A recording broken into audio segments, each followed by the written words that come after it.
این کارو نمی کردی ولی بمیرم ببخش. ببین کجا نوشتم.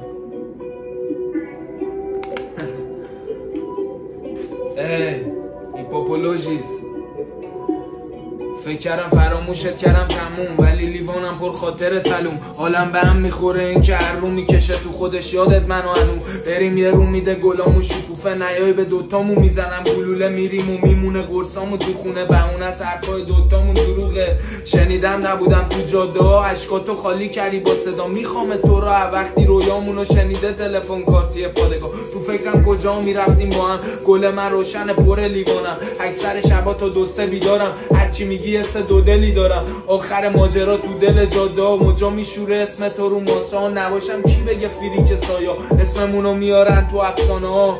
همونم که میمردی با صداش، همه روزاتو شب میکردی با شراش.